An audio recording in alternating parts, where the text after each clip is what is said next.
Lee Scratch Perry was a Jamaican record producer and singer noted for his innovative studio techniques and production style. Perry was a pioneer in the 1970s development of dub music with his early adoption of remixing and studio effects to create new instrumental or vocal versions of existing reggae tracks.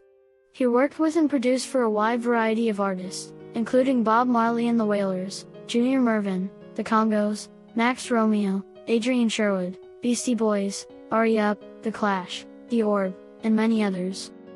Rainford Hugh Perry was born on March 20, 1936 in Kendal, Jamaica, in the parish of Hanover, the third child of Ina Davis and Henry Perry.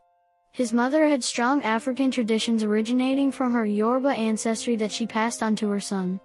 His parents were both laborers, but his father later became a professional dancer. Lee left school at age 15 and lived in Hanover, where he didn't have much regard for working and preferred to play dominoes and live according to his own desires. He eventually wound up in Clarendon, where he got into the dance and music scene and earned the nickname The Neat Little Thing. Lee later moved to Kingston after experiencing a mystical connection to Stones, where he apprenticed at Studio One. Perry's musical career began in the late 1950s as a record seller for Clement Cox and Dodd's sound system. As his sometimes turbulent relationship with Dodd developed, he found himself performing a variety of important tasks at Dodd's Studio One hit factory, going on to record nearly 30 songs for the label. Disagreements between the pair due to personality and financial conflicts led him to leave the studio and seek new musical outlets. He soon found a new home at Joe Gibbs's Amalgamated Records. In 1973, Perry built a studio in his backyard, the Black Ark, to have more control over his productions and continue to produce notable musicians such as Bob Marley and the Wailers, Junior Biles, Junior Murvin, the Heptones, the Congos, and Romeo. He also started the Black Art label, on which many of the productions from the studio appeared. With his own studio at his disposal, Perry's productions became more lavish, as the energetic producer was able to spend as much time as he wanted on the music he produced. Virtually everything Perry recorded in the Black Ark was done using basic recording equipment.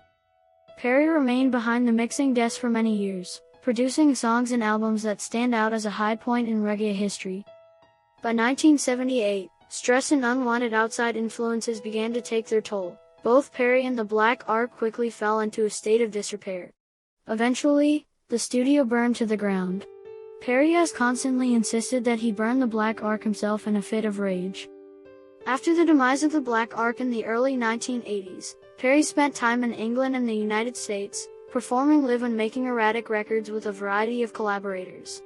His career took a new path in 1984 when he met Mark Downey, with whom he worked on the 1986 album Battle of Armageddon for Trojan. It was not until the late 1980s, when he began working with British producers Adrian Sherwood and Neil Fraser, that Perry's career began to get back on solid ground again.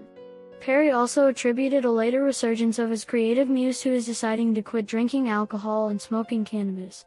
In his earlier days, the act of producing for Perry was a frenzied and ritualistic one, where he stated that he blew smoke into the microphone so that the weed would get into the song.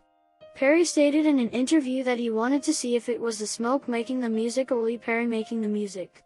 "I found out it was me and that I don't need to smoke." In 1998, Perry reached a wider global audience as vocalist on the track Dr. Lee, Ph.D. from the Beastie Boys album Hello Nasty. Perry resided in Switzerland with his wife Murray and their 2 children.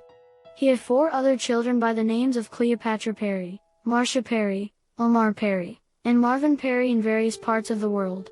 In 2015, his new studio in Switzerland, The Secret Laboratory, was damaged by a fire that also destroyed his stage costumes and unreleased recordings.